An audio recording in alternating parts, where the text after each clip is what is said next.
Hi guys, Brassy Sausage here. Welcome back to another video. And today I'm going to be telling you about DSLR cameras. One thing about DSLR cameras is that all of them have removable lenses. So they have removable lenses. So, and then if you look in here, it has a little sensor. I don't know if you can see it. And then you have little connection things on the lens. And another thing is, so on your camera, they'll have like a white dot right here, or no, a red dot and a white dot. So on some camera lenses, some have a white line on it and some have a red line. So for the cameras with a red line, you line the red line up with the red dot, and then you twist it clockwise, and then it will, lens is on. And there are also a lot of different modes on DSLR cameras. So you have manual, ADEP, I don't know what that means, but okay, so you have manual, hold on. I don't know what a lot of these stands for. AV, TV, program. Again, I don't know what that is. Portrait mode, landscape mode, macro mode, action mode. Hold on. If we look at the camera, actually, we can see night portrait. It's that flash off. And then you have, it's like a video sort of thing. Let's go back to these other ones that I didn't know what they were. Full auto. I still don't know what that is. Program.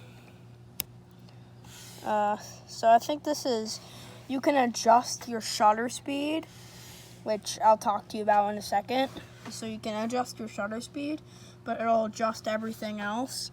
And then with the AV, you can adjust your aperture, but it'll adjust everything else for you. Then manual, you can adjust every single aspect. And ADEP, I don't know what that means. I typically do manual. So if you are just beginning photography, I'd recommend program mode, because it basically just does everything for you. And then if you're willing to get a little more adventurous, I would do either the TV or the AV. And then if you just want to have full creativity of your photos, I would do manual mode. And we will talk about that in 1 second. And also, if you're just a beginner, you can use portrait mode for portraits, and then landscape mode for landscapes, and close-up for close-up, and action for action. Kind of just depends what you're doing. Let's talk about manual mode for a second. So, with manual mode, like I said, you can adjust every single aspect of the camera. So, shutter speed is, remember that sensor I was showing you earlier? It adjusts the speed that sensor opens and closes. So the lower your shutter speed, or the lower the number, the more light it's going to let into the camera. And the higher the shutter speed, the less light it's going to let into the camera. But also, if the more you lower your shutter speed, the more stable you have to keep the camera, otherwise it'll be all blurry. And then a faster shutter speed is really good for just catching split moments in time, and I'll show you some examples of where I had to use high shutter speed on the screen.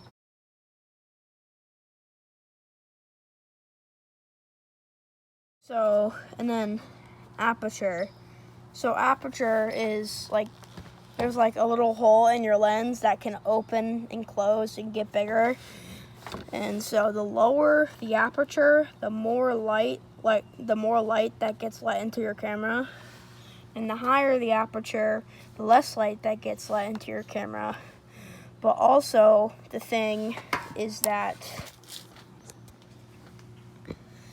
the lower your aperture, the less of your picture that's going to be in focus. So I like lower apertures for macro photography and other stuff like that. And then I like a lower aperture for stuff that you just want to get more in focus, like landscapes and other stuff like that. And ISO, a lot of people just kind of call ISO free light, but some things that people don't know is that it's not free light. So the higher your ISO, the more light that gets let into the camera. But also the higher the ISO, the more noise your picture is gonna have. And when I say noise, sometimes it means like tiny little dots in the screen and it's not fully clear. And the lower your ISO is, the less light that's gonna get let into the camera, but it's also gonna be more clear. What I have to talk about is auto and manual focus. So with manual focus, that means that, okay, hold on, let me just take off my sun cover thing. So in manual focus, there's like a little dial here or something, and this is how you would adjust your focus. And then if you switch it to autofocus, so you can actually press down the shutter button a little bit, but not all the way, press it, and it'll adjust. Let me show you. You might be able to see it. There you go. It adjusts it for you. What I have to talk about is the viewfinder. So the viewfinder, it shows you exactly what the camera is seeing. So let me see if I can show you. You might be able to see it. Yeah, it's just showing you what the camera is seeing. Zoom. So the zoom, to adjust it, you have to turn this knob thing, not knob, like this, whatever you want to call this, to adjust the zoom. So the farther out this is, the more zoom it has. And you can also tell how much zoom you have on your camera by looking here. So my camera can zoom in 200 millimeters. That's pretty far for a lens this size. And then it can zoom out to 18 millimeters, which is a good, I'm trying to think of the word, wide angle. And then finally, the last thing we have to talk about is the filters. So there are a lot of different filters that you can do. Well, oh my God, there's so much stuff we have to talk about with this.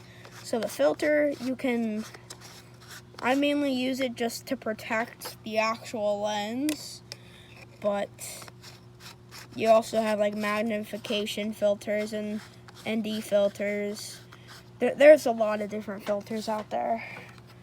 And then finally, the last thing we have to talk about is the different types of lenses.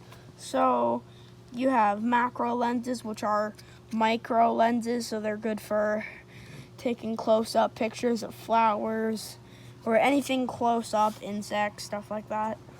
And then you have wide-angle lenses, which are good for landscapes and other stuff like that. And you have a telephoto lens, which is what I have, and with a telephoto lens you can zoom in. And I think there's another lens, I don't know the name of it, but whatever. And so that is really all I know about my DSLR camera. And there are other YouTube channels and books and stuff that will give you way more information that I probably just gave you, but this helps you kind of, well, at least I'm trying to help you, just a 10 or 20 minute video just showing you about or telling you about DSLR cameras. So I hope you like this video. Make sure you like and subscribe, and have a good day.